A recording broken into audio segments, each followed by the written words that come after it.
નમસ્કાર વાલા વિદ્યાર્થી મિત્રો, world in box YouTube channel પર આપ સૌ મિત્રોનું હાર્દિક સ્વાગત છે. દોસ્તો, ડેઇલી 5 સિરીઝ અંતર્ગત આજે આપણે વર્ગ 3ની પરીક્ષાઓને ધ્યાનમાં રાખીને સાયન્સ ટેકનોલોજી ક્ષેત્રના મહત્વપૂર્ણ સવાલો છે એને ધ્યાનમાં લેવાના છે.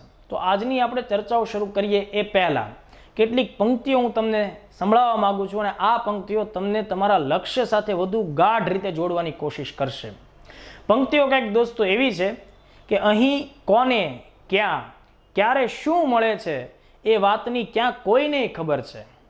દોસ્તો, અહીં કોને ક્યાં ક્યારે શું મળે છે એ વાતની ક્યાં કોઈને ખબર છે, પણ બસ વાત એટલી તો પાક્કી છે કે પ્રયત્ન કરનારાઓના હાથ ક્યારેય ખાલી નથી રહેતા.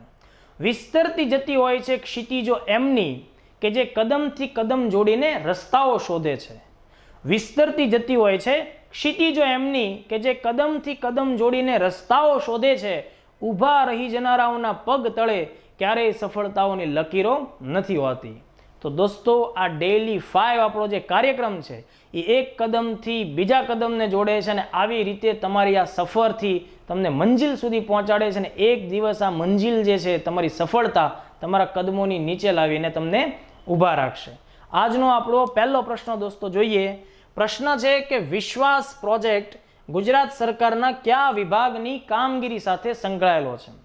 મેં તમને કીધું એમ કે આ ટેકનોલોજીના મુદ્દા સાથે સંકળાયેલો મુદ્દો છે. પ્રશ્ન છે 2020ના જાન્યુઆરી મહિનાનું કરંટ અફેર્સ છે એનો પણ આ મુદ્દો થાય છે. વિશ્વાસ પ્રોજેક્ટ દોસ્તો ગુજરાત સરકારના પોલીસ વિભાગની કામગીરી સાથે સંકળાયેલો છે.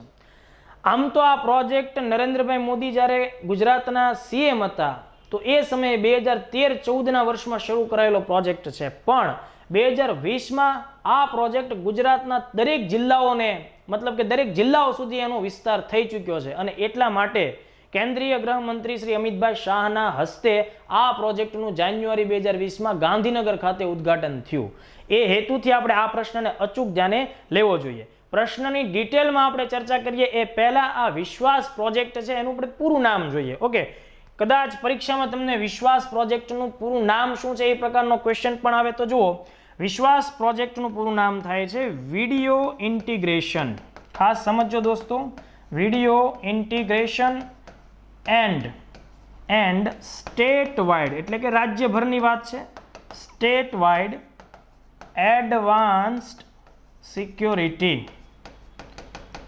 દોસ્તો, ગુજરાત રાજ્યભરમાં સીસીટીવી કેમેરાની મદદથી કાયદાનું પાલન બરાબર થાય છે કે કેમ, અને જો કોઈ ગુનાઓ થાય છે તો ગુનેગારોને ઝડપથી આપણે શોધી શકીએ.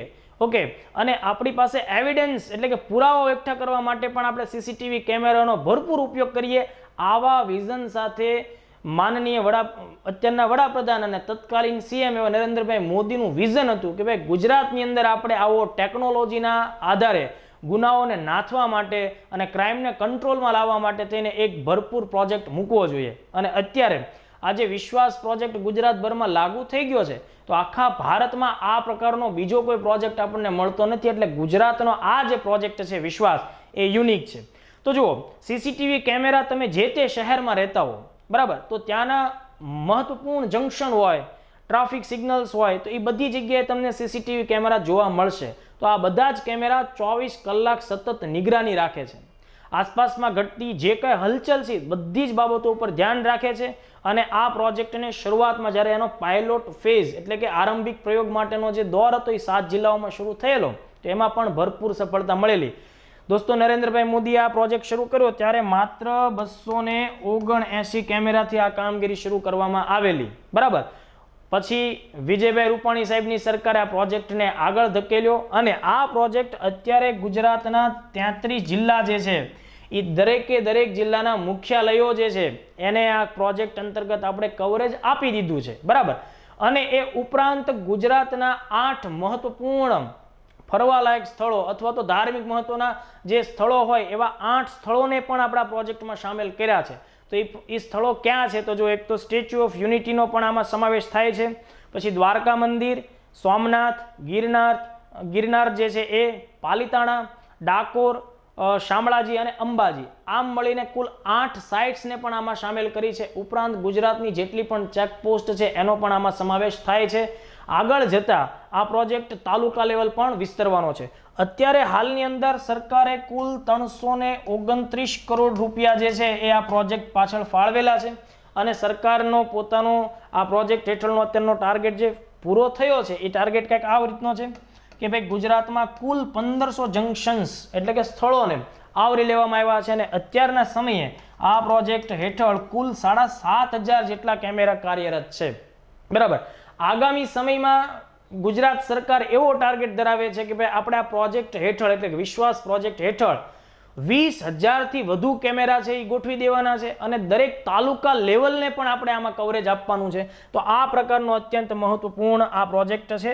તમારે પરીક્ષાને દ્રષ્ટિકોણને ધ્યાનમાં રાખીને આ પ્રોજેક્ટ છે એનું પૂરું નામ પણ યાદ રાખવાનું. બીજા બે ફેક્ટને પણ આપણે ખાસ ધ્યાનમાં રાખીએ.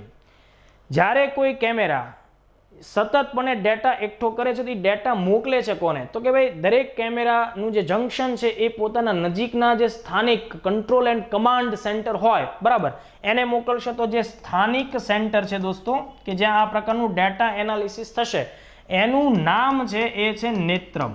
ઓકે, નેત્રમ નામનું centre, command and control centre. Okay, હવે મતલબ કે જ્યાં જ્યાં પણ જંક્શન થાય છે તો આસપાસના મહત્વપૂર્ણ 4, 5, 6 જંક્શનનો ડેટા એક જ સેન્ટર ઉપર આવતો હોય તો આખા ગુજરાતભરના આવા જેટલા પણ નેત્રમ સેન્ટર છે એ બધા જ પાછા પોતાનો ડેટા કોને મોકલશે અથવા તો એનું જે સંકલન કરી અને એનું ઇન્ટિગ્રેશન કરી અને એનું એનાલિસિસ જે છે એ રાજ્ય લેવલ ઉપર જે સેન્ટર કરશે એનું નામ છે ત્રિનેત્રમ. ઓકે, તો કહેવાનો ભાવાર્થ એમ છે દોસ્તો કે આ એક એવો પ્રોજેક્ટ છે કે જે પોલીસ ખાતાની ભરતીઓમાં એના ઉપર સવાલ આવે એવી પૂરી સંભાવનાઓ છે. વર્ગ 3 સુપર ક્લાસ 3ની એક્ઝામમાં પણ આમાંથી સવાલ આવે એવી પૂરી સંભાવના છે. કહેવાનો ભાવાર્થ એમ છે કે ઇન્ફોર્મેશન કોમ્યુનિકેશન ટેકનોલોજીની મદદથી વિશ્વાસ પ્રોજેક્ટ છે એ ગુજરાતમાં કાયદો અને વ્યવસ્થા જે છે એની જાળવણીનું ખાસ ધ્યાન રાખે છે. ઓકે, તો અહીંયા આપણે આ પહેલા પ્રશ્નની તમામ જે માહિતી છે એ મેળવી. હવે દોસ્તો આપણે સેકન્ડ ક્વેશ્ચન તરફ આગળ વધીએ. સેકન્ડ પ્રશ્ન દોસ્તો આપણે જોઈએ. પ્રશ્ન કંઈક આ પ્રકારનો છે. ભારત સરકારે વર્ષ 2022 સુધીમાં બિનપરંપરાગત ઉર્જા સ્ત્રોતોમાંથી કેટલી ઉર્જા મેળવવાનો લક્ષ્યાંક રાખ્યો છે? ખૂબ જ આઈએમપી પ્રશ્ન છે દોસ્તો. ઉર્જાના સેક્ટરનો પ્રશ્ન તમને વર્ગ 3ની પરીક્ષામાં પણ પૂછાઈ શકે.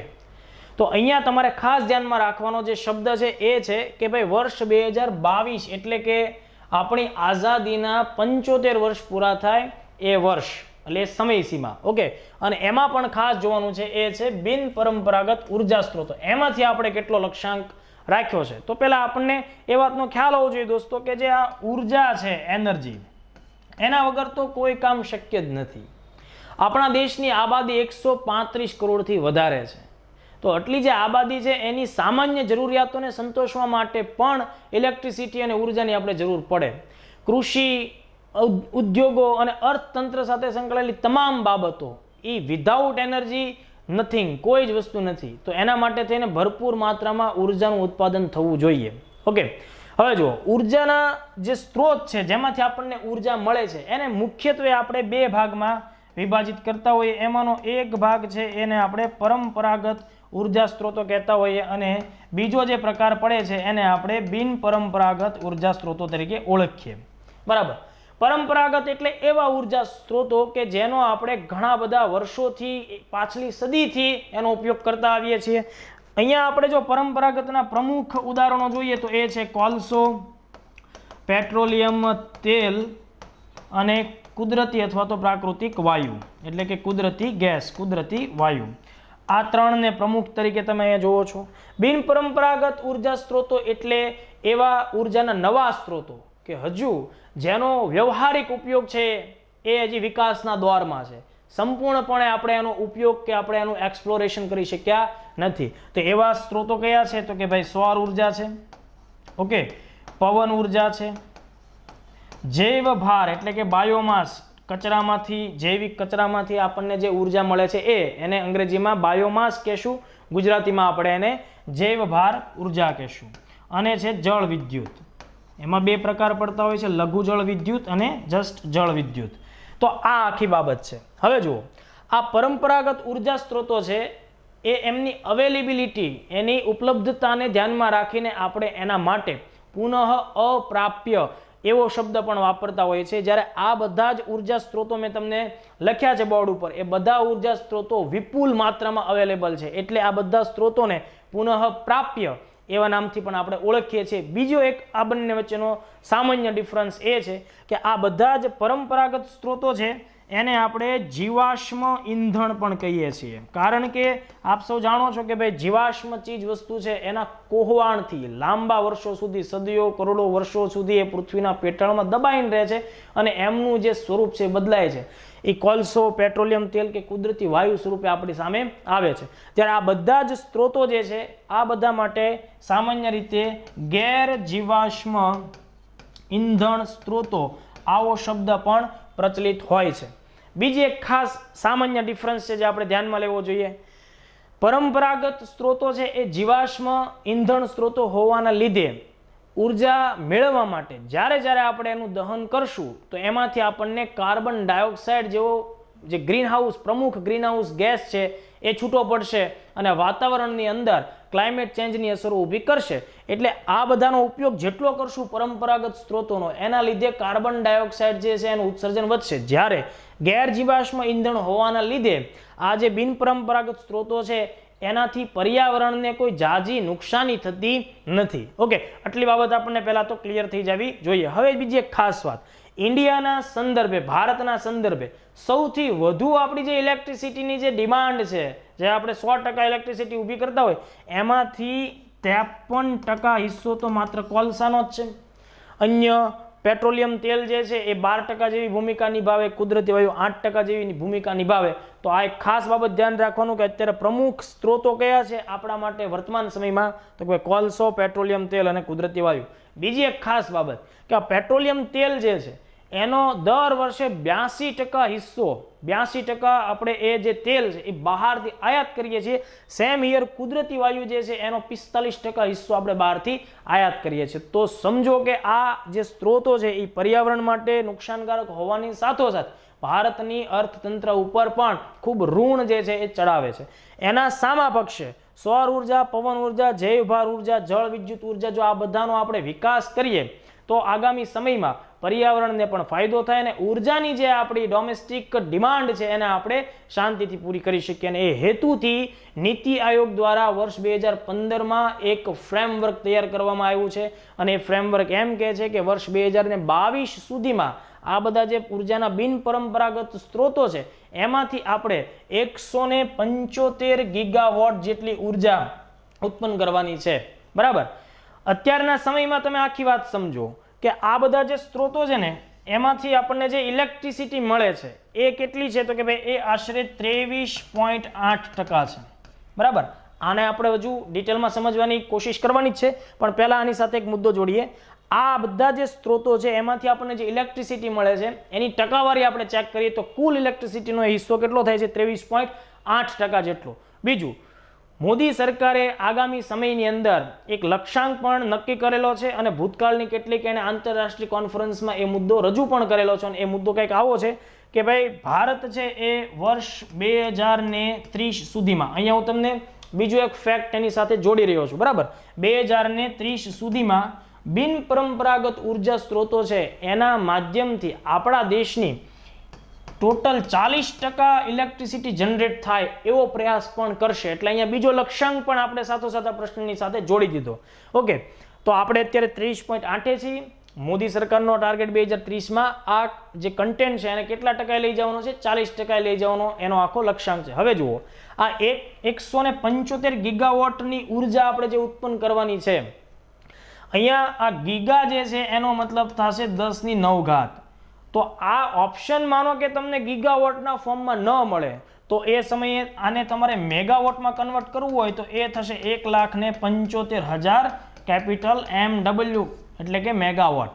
ઓકે, હવે જો આપણે 1,75,000 મેગાવોટ કહીએ અથવા તો 175 ગીગાવોટ કહીએ તો બંને યુનિટમાં, બંને એકમમાં જો ઓપ્શન હોય તો આપણો જવાબ સાચો પડવો જોઈએ. બીજી એક ખાસ વાત કે આ જે પ્રમુખ 4 ક્ષેત્રો છે, તો આ 175 ગીગાવોટનો ટાર્ગેટ આપણો પૂરો કેવી રીતે થશે? તો યાદ રાખો, જે સોલર ઉર્જા છે એમાં સૌથી વધુ આપણે ભારણ આપ્યું છે 2022 સુધીમાં આજે 175 ગીગાવોટ બિન પરંપરાગત ઉર્જા સ્ત્રોતોમાંથી આપણે ઉર્જા મેળવી છે, એમાંથી 100 ગીગાવોટ, કેટલી? 100 ગીગાવોટ, એટલે કે 1 લાખ મેગાવોટ, બરાબર, એ આપણે માત્ર સોલરમાંથી મેળવશું.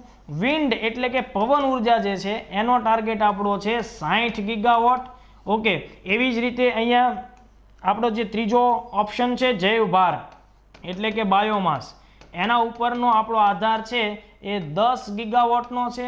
અને લઘુ જળ વિદ્યુત એટલે કે હાઇડ્રો ઇલેક્ટ્રિસિટી જે આપણે જનરેટ કરીએ છીએ એનો ટાર્ગેટ છે 5 ગીગાવોટ. તો આ તમે બધાનો સરવાળો કરશો તો જવાબ તમને મળી જશે 1,75,000 મેગાવોટ, અથવા તો તમને જવાબ મળી જશે 175 ગીગાવોટ. તો આ રીતે આ જે આખો પ્રશ્ન છે દોસ્તો, આ પ્રશ્નમાં આપણે ઉર્જાના સ્ત્રોત તરીકે બિન પરંપરાગત ઉર્જા સ્ત્રોતોમાં ભારત સરકાર શું લક્ષ્યાંક ધરાવે છે, ઓકે, એ લક્ષ્યાંકને ધ્યાનમાં રાખીને ચર્ચા કરી, બરાબર. આ સવાલ જે છે એ ઓલરેડી મેં તમને જે સમજાવ્યો એ ક્લાસ 1-2ની પ્રિલિમની અંદર તો ઓલરેડી પ્રશ્ન તરીકે પૂછાઈ જ ચૂક્યો છે, પણ આગામી સમયમાં વર્ગ 3 જે છે એને ધ્યાનમાં રાખીને પણ સવાલ આવી શકે. તો આ બીજો પ્રશ્ન છે એનું એક્સપ્લેનેશન પણ આપણે અહીંયા કમ્પ્લીટ કર્યું. હવે આપણે ત્રીજા પ્રશ્ન તરફ આગળ વધીએ છીએ. ત્રીજો પ્રશ્ન દોસ્તો જોઈએ, કુસુમ યોજના કઈ બાબત સાથે સંકળાયેલી છે? તો અહીંયા સરકારની એક યોજના છે એને આપણે ખાસ ધ્યાનમાં લઈએ છીએ. કુસુમ યોજનાનું પૂરું નામ પણ એક વખત વર્ગ 3ની પરીક્ષામાં પૂછવામાં આવી ચૂક્યું છે. તો આ યોજના કયા વિભાગો કે મંત્રાલયોની છે અને એનો ઉદ્દેશ શું છે, એનું પૂરું નામ શું છે, આ બધા મુદ્દાને આપણે ખાસ અહીંયા ચર્ચામાં લઈએ છીએ. દોસ્તો આ જે યોજના છે કુસુમ યોજના, બરાબર, એનું પૂરું નામ એ રીતે થશે કે પ્રધાનમંત્રી કિસાન ઉર્જા સુરક્ષા એવં ઉત્થાન મહાઅભિયાન. પ્રધાનમંત્રી કિસાન ઉર્જા સુરક્ષા એવં ઉત્થાન મહાઅભિયાન એટલે કે આ યોજના ખેડૂતો સાથે પણ સંકળાયેલી છે. ઓકે, તો આ જે યોજના જે છે દોસ્તો એ સૌર ઉર્જાના ક્ષેત્ર સાથે સંકળાયેલી છે. 2018-19ના બજેટમાં પહેલીવાર આપણે આ યોજના જે છે એનો ઉલ્લેખ થતો જોઈએ છે. હવે જો દેશમાં જે ખેડૂતો છે એની આવક વર્ષ 2022 સુધીમાં બમણી કરવાનો લક્ષ્યાંક પણ કેન્દ્ર સરકાર ધરાવે છે. તો ખેડૂતોની આવક બમણી કરવા માટે તમે જો એનો જે જાવકનો રસ્તો છે એ બંધ કરો, એટલે કે એની જાવકને ઘટાડો, તો ઓટોમેટિકલી એની આવક વધે છે. એ દ્રષ્ટિકોણ પણ તમે ત્યાં લાગુ થતો જોઈ શકો છો. તો હવે જો આ કુસુમ યોજના જે છે એ ખેડૂતોને કેવી રીતે મદદરૂપ થશે એનો આપણે પરિચય મેળવીએ. જો ખેડૂતો પોતાની ખેતીને લગતી ઉર્જા જરૂરિયાતો છે એના માટે થઈને ડીઝલ એન્જિન આધારિત અત્યારે પંપ ઉપર આધારિત હોય છે એની કામગીરી, બરાબર. એનું જે સિંચાઈ અને પિયતનું કામ છે એ બધું જ કામ જે છે એ ડીઝલ પંપના આધારે થતું હોય છે. તો કેન્દ્ર સરકાર એવું ઈચ્છે છે કે આ જે ડીઝલ પંપ છે એની જગ્યાએ એ લોકો સોલર ટેકનોલોજીથી ઉર્જા ઉત્પન્ન કરીને પંપ ચલાવે. તો આ જે કુસુમ યોજના છે એના 2 કમ્પોનન્ટ પડે છે. એમાંનો એક કમ્પોનન્ટ એનો એવો પડે છે કે સોલર પંપનો ખેડૂતો ઉપયોગ કરે, બરાબર. બીજો એનો ઘટક દોસ્તો એવો બને છે કે ખેડૂતો પોતાની બિન ઉપજાઉ જો જમીન હોય તો એ બધી જમીન ઉપર સોલર પ્રોજેક્ટ છે એ ઇન્સ્ટોલ કરે અને સોલર પ્રોજેક્ટ ઇન્સ્ટોલ કરી જે ઉર્જા ઉત્પન્ન થાય એને ગ્રીડ કનેક્શનના માધ્યમથી વધારાની ઉર્જા જે સરપ્લસ છે એ ડિસ્કોમ એટલે કે ડિસ્ટ્રીબ્યુટિંગ કંપનીઝ હોય એને વેચે. તો અહીંયા એનો બીજો કમ્પોનન્ટ શું થશે? Grid connection. ઓકે, હવે જો સરકાર એવો લક્ષ્યાંક ધરાવે છે કે સોલર પંપ હેઠળ દેશભરમાં કુલ આપણે 17.5 લાખ જેટલા સોલર પંપ છે એનું વિતરણ કરવાનું છે અને ગ્રીડ કનેક્શન અંતર્ગત કુલ 10,000 મેગાવોટ જેટલી સોલર ઉર્જા જે છે એ ઉત્પન્ન કરવાની છે. પણ સોલર ઉર્જા માટેના જે પ્રોજેક્ટ છે એના જે પ્લાન્ટ છે એને સ્થાપિત કરવા માટે રોકાણની ખૂબ જરૂર પડતી હોય છે. તો ખેડૂત પાસે એટલા નાણાં નથી હોવાના કે જેના થકી એ આ રોકાણ એ કરી શકે, આ રોકાણ એને પરવડે. તો એના માટે થઈ અને કુસુમ યોજના છે એ 60% સુધીની સબસિડી આપે છે. કોને? તો કે ખેડૂતને. તો આ જે યોજના હેઠળ જે ખર્ચ થાય છે, દાખલા તરીકે એક ખર્ચ આપણે 100% ગણીએ તો આ 100%માંથી 60% જે ખર્ચ છે એ સબસિડી સ્વરૂપે એને સરકાર આપશે, બરાબર. બાકી જે વધે છે એ છે 40%. ઓકે, તો 40% ખર્ચ ખેડૂતે પોતે ભોગવવાનો છે. હજી આને વધુ ડિટેલમાં સમજવાની કોશિશ કરીએ તો આ જે 60% છે દોસ્તો એના પાછા ફરીથી 2 ભાગ પડશે. એમાં 30% જે રકમ છે જેને સબસિડી ટોટલ 60% મળવાની છે એ પૈકીની, તો આ 30% રકમ છે એ કેન્દ્ર સરકાર ભોગવશે. ઓકે, અને બાકીની જે 30% રકમ છે એ જે તે રાજ્ય સરકાર ભોગવશે. તો હવે તમે સમજો, કુસુમ યોજના કેન્દ્ર દ્વારા શરૂ કરવામાં આવી છે, તો અહીંયા જુઓ એના 30%નો હિસ્સો તો કેન્દ્ર સરકાર ભોગવશે. ગુજરાતની અંદર આ જે બાકીનો 30% હિસ્સો રાજ્ય સરકારે સબસિડીનો આપવાનો છે. તો એના માટે થઈ અને ગુજરાત સરકારે આ કુસુમ યોજનાનો તે એક હિસ્સો છે એ પોતાની યોજના તરીકે આગળ વધાર્યો છે, અને એ યોજનાનું નામ છે સૂર્ય શક્તિ કિસાન યોજના. બરાબર, એ જેને આપણે ટૂંકમાં સ્કાય યોજના તરીકે પણ ઓળખીએ છીએ. તો આ 60% વાળી વાત આપણને સમજાઈ જવી જોઈએ. તો સૂર્ય શક્તિ કિસાન યોજના અથવા સ્કાય યોજના જે છે એ ગુજરાત સરકારે ખેડૂતોને સોલર ટેકનોલોજીનો ઉપયોગ કરે એ હેતુ જે ખર્ચ થાય એની 30% સબસિડી છે એ ગુજરાત સરકાર પોતે આ યોજના હેઠળ આપશે. હવે જે 40% હિસ્સો વધે છે એમાંથી ખેડૂતે માત્ર આરંભિક ધોરણે 5% રકમ જ ખર્ચ કરવાની છે. બાકીની જે 35% રકમ વધે છે એ એને બેંક દ્વારા એને લોન કરી દેવામાં આવશે, જે દર વર્ષે 5% જેટલી રકમ છે એના હપ્તા ચૂકવવામાં આવશે. તો આ પ્રકારની આ યોજના છે. હવે જુઓ, આ યોજનાનો ખેડૂતો પૂરો લાભ લે તો એનાથી ઘણા બધા ફાયદાઓ છે. એક તો ડીઝલ પંપ પાછળ એનો જે ખર્ચ થાય છે, બરાબર, એ બધો જ ખર્ચ ઘટી જશે. ઉપરાંત એ ડીઝલના દહનથી જે કાર્બન ડાયોક્સાઇડ અને સલ્ફર ઓક્સાઇડના જે બધા ઘટકો છૂટા પડે છે વાતાવરણમાં, એને પણ આપણે અટકાવી શકશું. તો આ રીતે વિજ્ઞાનની યોજના દ્વારા ખેડૂતોની આવક પણ વધશે અને એની સાથોસાથ પર્યાવરણની સ્વચ્છતા છે એ પણ જળવાશે. બીજું, ભારત અત્યારે સોલર એનર્જી ઉપર ખાસ ધ્યાન દઈ રહ્યું છે. તો એની સાથે સંકળાયેલા બીજા કેટલાક ફેક્ટ પણ તમને પરીક્ષામાં કામ લાગી શકે. જેમ કે તમે લોકોએ દીવનું નામ સાંભળ્યું છે. તો દીવ ભારતનો પહેલો એવો કેન્દ્ર શાસિત પ્રદેશ બન્યો કે જે પોતાની જરૂરિયાતની તમામ ઉર્જા જે છે એ સોલર ટેકનોલોજી એટલે કે સોલર ઉર્જામાંથી મેળવે છે. પ્રતિ દિવસ 13 મેગાવોટ જેટલી સોલર એનર્જી દીવ મેળવે છે. તો આ આઈએમપી ફેક્ટ થયું. બીજું ફેક્ટ આપણા ગુજરાતનો સુરત જિલ્લો થાય. સુરત જિલ્લો ભારતનો પહેલો એવો જિલ્લો બન્યો કે જેણે પોતાના તમામ પ્રાથમિક આરોગ્ય કેન્દ્રો એટલે કે પ્રાઇમરી હેલ્થ સેન્ટર્સ છે એની જેટલી ઉર્જાની જરૂરિયાતો એ બધી જ એને રૂફટોપ સોલર પ્રોજેક્ટ ઇન્સ્ટોલ કરી અને સોલર ઉર્જામાંથી તે એ પોતાના તમામ પીએચસીને ઉર્જા આપે છે. તો આ બે મહત્વના મુદ્દાઓ તમારે ખાસ ધ્યાનમાં રાખવા જોઈએ. ત્રીજું ફેક્ટ સોલર સાથે સંકળાયેલું દોસ્તો એવું છે કે આપણા રાજસ્થાનમાં એટલે કે આપણું રાજ્ય છે ભારતનું રાજસ્થાન, એના જોધપુર જિલ્લાની અંદર ભાદલા નામનું સ્થળ છે. આ ભાદલા નામના સ્થળ ઉપર વિશ્વનો સૌથી મોટો સોલર પાવર પ્લાન્ટ અત્યારે કાર્યરત થયો છે અને આ 2020ની જ ઘટના છે. એ જે ભાદલા પ્રાંત છે ને દોસ્તો, એ એકદમ કહી શકાય શુષ્ક પ્રાંત છે. ત્યાં કોઈ પ્રકારની ફળદ્રુપતા આપણને વર્ષોથી જોવા મળતી નથી. માનવ વસવાટ પણ ખૂબ દૂર દૂર સુધીના એરિયામાં જોવા મળતો નથી. તો ભારત સરકારે એનું યોગ્ય રીતે શું કર્યું? યુટિલાઇઝેશન કર્યું. બીજી એક તમારે ખાસ ધ્યાનમાં રાખવા જેવી બાબત એ છે, એ આપણા પ્રાઇમ મિનિસ્ટર મોદી દ્વારા આંતરરાષ્ટ્રીય સ્તર ઉપર એક પહેલ લોન્ચ કરેલી છે. એનું નામ છે ઇન્ટરનેશનલ સોલર અલાયન્સ. વર્ષ 2015માં ફ્રાન્સની રાજધાની પેરિસ ખાતે વિશ્વ સ્તરની આબોહવા પરિવર્તન માટેની બેઠક થઈ હતી, જેને COP21 તરીકે ઓળખવામાં આવે છે. તો આ 2015માં ભારતના પ્રાઇમ મિનિસ્ટર નરેન્દ્રભાઈ મોદી એ સમયે વિશ્વભરના દેશોને સોલર ઉર્જાના સંયુક્ત રીતે એનો વિકાસ કરી અને એમાંથી આપણે આપણી જરૂરિયાત મુજબની ઉર્જા ઉત્પન્ન કરી શકીએ એના માટે એક આંતરરાષ્ટ્રીય સંગઠનની પહેલ કરે છે.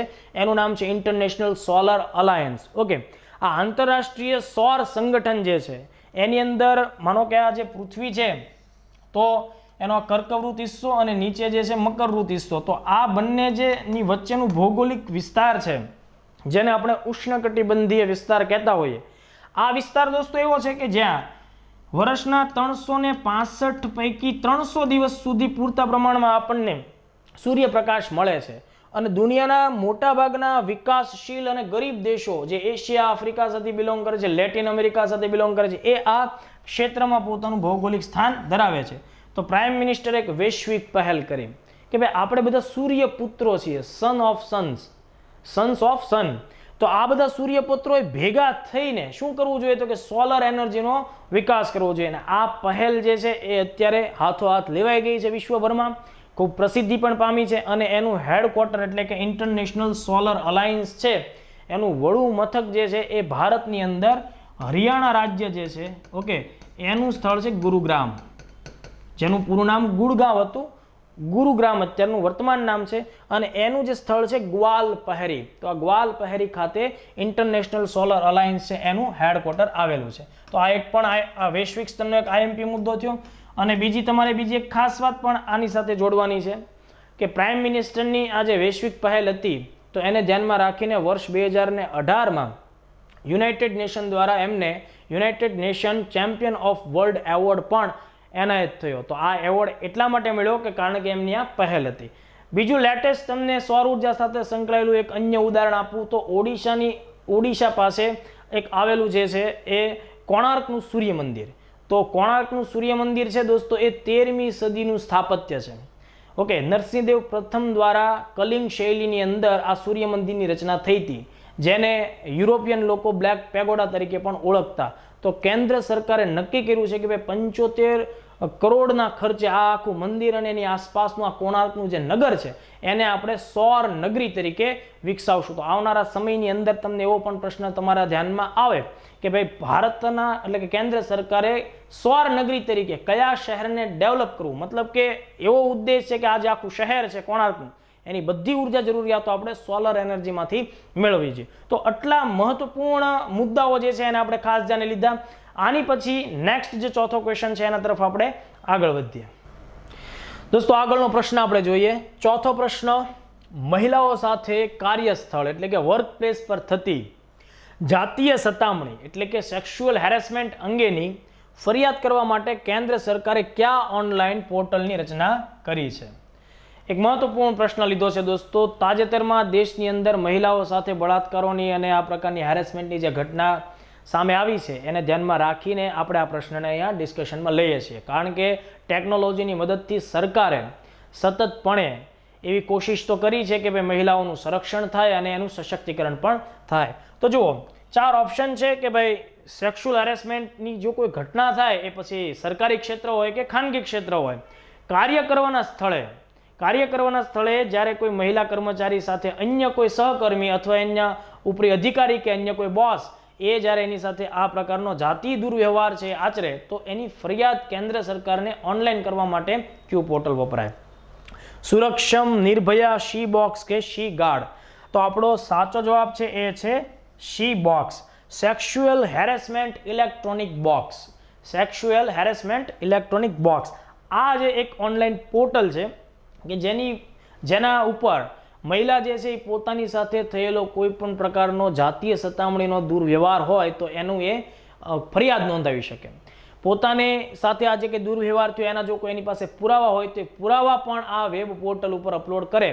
કેન્દ્રીય મહિલા અને બાળ વિકાસ મંત્રાલયની આ પહેલ છે અને આ પહેલ જે છે એ શી બોક્સના સ્વરૂપે 2017થી અમલમાં છે. મહિલા દ્વારા જ્યારે આ પ્રકારની ફરિયાદ નોંધવામાં આવે છે તો એ ફરિયાદને ધ્યાનમાં રાખી અને તાબડતોબ પોલીસ તપાસ જે છે એ હાથ ધરવામાં આવે છે અને જે તે વ્યક્તિની ખિલાફના પુરાવાના આધારે જો આરોપ સાબિત થાય છે અને કડકમાં કડક સજા થાય એવી પણ જોગવાઈ કરવામાં આવી છે. આ પોર્ટલ શા માટે તૈયાર કરવામાં આવ્યું? તો જો 2013માં કાર્યસ્થળ ઉપર મહિલાઓ સાથે જાતીય સતામણી થાય તો એને અટકાવવા માટે તેને એક કાનૂન ઘડવામાં આવેલો જેને આપણે શી એક્ટ તરીકે ઓળખીએ છીએ. આ શી એક્ટ જે છે એને ડિજિટલી ઇમ્પ્લિમેન્ટ કરવા માટે આપણે આ પ્રકારનું શી બોક્સ જે છે એ લઈ આવ્યા છે. ઘણી બધી પરીક્ષાઓમાં શી બોક્સને ધ્યાનમાં રાખીને પ્રશ્નો ઓલરેડી આવી ચૂક્યા છે. બીજું, મહિલાઓ સાથે જ્યારે આ પ્રકારની જાતીય સતામણીની બાબત ઊભી થાય છે ત્યારે મહિલાઓ ઘણી બધી વખત ફરિયાદ કરતા પહેલા પણ ડરતી હોય છે, કારણ કે જ્યારે આ પ્રકારની ફરિયાદ કે ઘટના સામે આવે તો પહેલાં તો મહિલાના ચારિત્ર ઉપર જ તે સવાલ અને શંકા ઊભા થતા હોય અને એ ફરિયાદ કરતા ડરે, પરિવારના સદસ્યોને કહેતા ડરે. એટલા માટે સરકારે એ પોતે ઓનલાઈન જ આ પ્રકારની ફરિયાદ કરી નાખે એ હેતુથી એક સુવિધાજનક સુવિધા આ આખી પહેલ આપણને આપી છે. બીજું, મહિલાઓને સશક્ત કરવાના ઉદ્દેશથી બીજી પણ કેટલીક અગત્યની પહેલ છે એ કેન્દ્ર સરકાર અને અલગ અલગ રાજ્ય સરકારો અત્યારે અમલમાં મૂકી રહ્યા છે. દાખલા તરીકે કેન્દ્રીય મહિલા અને બાળ વિકાસ મંત્રાલય દ્વારા એક નારી નામનું પોર્ટલ તૈયાર કરવામાં આવેલું છે. નારી પોર્ટલ, NARI પોર્ટલ, બરાબર. એનું પૂરું નામ એ રીતે થશે કે national repository of information for women. તો એની અંદર કેન્દ્ર સરકાર અને અલગ અલગ રાજ્ય સરકારો દ્વારા મહિલાઓને કેન્દ્ર સ્થાને રાખીને જેટલી પણ યોજનાઓ કે પહેલો કે કાર્યક્રમો રજૂ કરવામાં આવ્યા છે તો આવા 350થી વધારે કેન્દ્ર અને રાજ્યના સંયુક્ત રીતના જે કંઈ કાર્યક્રમો અને કાયદાઓ છે એને એક જ પોર્ટલ નારી પોર્ટલમાં સ્થાન આપવામાં આવ્યું છે, જેથી કરીને કોઈ મહિલાએ અલગ અલગ મંત્રાલયોની વેબસાઇટ ઉપર જવાની જરૂર નથી. આ સિંગલ નારી પોર્ટલથી એ આ બધી માહિતી મેળવી શકશે. ઉપરાંત દિલ્હી પોલીસે પણ મહિલાઓની સુરક્ષા માટે હિંમત નામની એપ્લિકેશન લોન્ચ કરેલી છે. કેન્દ્ર સરકારે પણ નિર્ભયા એપ છે, નિર્ભયા એપ્લિકેશન એ પણ લોન્ચ કરી છે. ગુજરાત સરકારે પણ અભયમ 181 હેલ્પલાઇન નંબર પણ જાહેર કરેલો છે, જેથી કરીને કોઈ મહિલા સાથે ઘરે અથવા તો બહાર કોઈ જગ્યાએ કોઈ પ્રકારનું હેરેસમેન્ટ કે વાયોલન્સ થાય તો એ આ અભયમ 181 ઉપર ટોલ ફ્રી નંબર છે એની ઉપર કોલ કરી અને એને એક સુરક્ષિત સ્થળ છે પ્રોવાઈડ થઈ શકે છે. ઉપરાંત વૈશ્વિક સ્તર ઉપર પણ કેટલીક પહેલ છે એ મહિલાઓને આગળ લાવવા માટે આઈસીટીની મદદથી ચલાવવામાં આવે છે. એમાં ફેસબુક દ્વારા એક પહેલ ચલાવવામાં આવે છે, એનું નામ છે શી મીન્સ બિઝનેસ. આ શી મીન્સ બિઝનેસ એક એવી પહેલ છે કે જ્યારે કોઈ મહિલા પોતાનું કોઈ ઔદ્યોગિક સ્ટાર્ટઅપ શરૂ કરે તો ફેસબુક દ્વારા એની નિઃશુલ્ક રીતે એની એડવર્ટાઇઝ અને માર્કેટિંગનું કામ થાય છે, જેથી કરીને આ મહિલાનું સ્ટાર્ટઅપ ગ્રો કરે અને આગળ જતાં એક સારી કંપની બની અને વિકાસ પામે. ભારતની અંદર પણ શી મીન્સ બિઝનેસનો પ્રવેશ થઈ ચૂક્યો છે અને ઓડિશા સરકાર ભારતની પહેલી એવી રાજ્ય સરકાર છે કે જેણે ફેસબુક સાથે ઓડિશાની મહિલાઓ દ્વારા જે કોઈ સ્ટાર્ટઅપ ઊભા થયા હોય તો એને પ્રમોટ કરવા માટેનો કરાર કરેલો છે. તો આટલી બાબતો મહિલાઓને કેન્દ્રમાં રાખીને આપણે ચર્ચામાં લીધી. આજનો લાસ્ટ ક્વેશ્ચન છે એના તરફ હવે આપણે આગળ વધીએ. પ્રશ્ન કંઈક આવી રીતનો છે દોસ્તો, સ્વયં પોર્ટલની રચના કોના દ્વારા થઈ છે? સ્ક્રીન ઉપર 4 ઓપ્શન છે: કેન્દ્રીય માનવ સંસાધન વિકાસ મંત્રાલય, કેન્દ્રીય ગૃહ મંત્રાલય, નીતિ આયોગ કે ઈસરો. તો સ્વયં એક ઓનલાઈન સ્ટડી માટેનું પોર્ટલ છે, તો સ્વાભાવિક છે કે જ્યારે ઓનલાઈન સ્ટડી માટેનું પોર્ટલ હશે તો કેન્દ્રીય માનવ સંસાધન વિકાસ મંત્રાલયની આ એક પહેલ છે. ચર્ચા શરૂ કરીએ એ પહેલા આપણે સ્વયં પોર્ટલ જે છે એનું પૂરું નામ જોઈએ. તો જો સ્વયં પોર્ટલનું પૂરું નામ પણ તમને પરીક્ષામાં પૂછી શકાય.